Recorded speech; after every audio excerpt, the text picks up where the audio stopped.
दिल्ली की भीड़ भाड़ वाली गलियों में जहां हर कोई अपनी मंजिल की ओर भागता दिखाई देता है, वही एक लड़का था सौरभ। छोटे शहर से आया हुआ, आंखों में बड़े सपने लिए उसने दिल्ली को चुना था अपनी पढ़ाई और करियर बनाने के लिए। शुरुआत में सब कुछ नया और चमकदार लगा, लेकिन धीरे धीरे उसे समझ आने लगा कि इस शहर की चमक के पीछे कितनी गहरी अंधेरी परछाइयां छिपी है। सौरभ का दिन सुबह से ही भागदौड़ में शुरू होता। किराए के छोटे से कमरे में जहां पंखा भी ठीक से नहीं चलता था, वो किताबों के ढेर के बीच बैठकर पढ़ाई करता। बाहर से आती ट्रैफिक की आवाजें, कमरे की तंगी और पैसों की चिंता उसके मन को हर वक्त दबाव में रखती। उसके माता पिता ने गांव से जितना हो सका उतना पैसा भेजा, लेकिन दिल्ली जैसे शहर में वो बहुत कम पड़ जाता। कई बार उसे खाना छोड़कर सिर्फ चाय और बिस्किट पर दिन निकालना पड़ता। सौरभ के दोस्त अक्सर कहते कि पढ़ाई के साथ साथ कुछ पार्ट टाइम काम कर लो, पैसे भी आ जाएंगे और अनुभव भी। लेकिन पार्ट टाइम काम का मतलब था पढ़ाई से समझौता करना। वो जानता था कि अगर अभी मेहनत नहीं की तो आगे का सपना सिर्फ सपना ही रह जाएगा। फिर भी पैसों की कमी उसे बार बार तोड़ती। कई बार वो सोचता कि क्यों न किसी आसान रास्ते पर चला जाए, जैसे कि जल्दी पैसे कमाने के लिए कोई छोटा मोटा काम या किसी लालच में पड़कर गलत रास्ता। लेकिन हर बार उसे अपने पिता की मेहनत याद आती, जिन्होंने खेतों में पसीना बहाकर उसकी पढ़ाई के लिए पैसे भेजे थे। ये सोचकर वो खुद को संभाल लेता। तनाव उसकी जिंदगी का हिस्सा बन चुका था। कॉलेज की पढ़ाई, असाइनमेंट, प्रोजेक्ट्स और ऊपर से पैसों की चिंता सब मिलकर उसे भीतर से कमजोर कर रहे थे। कई रातें ऐसी होती जब वो अकेले कमरे में बैठकर सोचता कि क्या सच में उसने सही रास्ता चुना है। अकेलापन उसे खा जाता। दोस्तों के साथ हंसी मजाक तो होता, लेकिन जब वो कमरे में लौटता तो सन्नाटा उसे घेर लेता।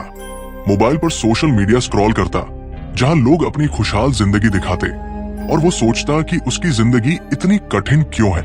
लेकिन सौरभ हार मानने वालों में से नहीं था। उसने अपने संघर्ष को ही अपनी ताकत बना लिया। वो जानता था कि दिल्ली जैसे शहर में टिके रहने के लिए सिर्फ पढ़ाई ही नहीं, बल्कि मानसिक मजबूती भी चाहिए।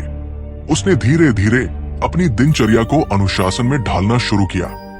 सुबह जल्दी उठकर पढ़ाई करना, दोपहर में लाइब्रेरी जाना और रात को खुद को प्रेरित करने के लिए डायरी लिखना, ये सब उसकी आदतें बन गई। डायरी में वह अपने सपनों को लिखता, अपनी परेशानियों को शब्दों में उतारता और खुद को याद दिलाता कि ये संघर्ष ही उसे मंजिल तक पहुंचाएगा। कई बार उसे पैसों की लालच फिर से खींचती। जब वो देखता कि उसके कुछ साथी पढ़ाई छोड़कर नौकरी में लग गए हैं और तुरंत पैसे कमा रहे हैं, तो उसे लगता कि शायद वही सही कर रहे हैं। लेकिन फिर वो सोचता कि जल्दी पैसे कमाने से शायद आज की समस्या हल हो जाए, पर कल का सपना टूट जाएगा। यही सोच उसे हर बार अपने रास्ते पर टिकाए रखती। तनाव और अकेलेपन के बीच उसने खुद को मजबूत करना सीखा। उसने समझा कि अकेलापन भी एक तरह की परीक्षा है जो इंसान को खुद से मिलवाती है। उसने अपने अकेलेपन को ही अपनी प्रेरणा बना लिया। जब भी वो उदास होता, वो सोचता कि एक दिन यही संघर्ष उसकी कहानी बनेगा, जिसे लोग सुनेंगे और उससे सीखेंगे। समय बीतता गया और सौरभ की मेहनत रंग लाने लगी। उसके कॉलेज में प्रोजेक्ट्स की तारीफ होने लगी, प्रोफेसर उसे पहचानने लगे। धीरे धीरे उसे छोटे छोटे मौके मिलने लगे, जिनसे उसका आत्मविश्वास बढ़ा। पैसों की कमी अभी भी थी, लेकिन उसने उसे अपनी कमजोरी नहीं बनने दिया। उसने समझ लिया कि असली जीत वही है जो कठिनाइयों के बीच हासिल की जाए। सौरभ की कहानी सिर्फ एक छात्र की नहीं, बल्कि हर उस इंसान की है जो बड़े शहर में सपनों के लिए संघर्ष करता है। पैसों की लालच, तनाव और अकेलेपन के बीच टिके रहना आसान नहीं होता, लेकिन वही लोग आगे बढ़ते हैं जो हार नहीं मानते।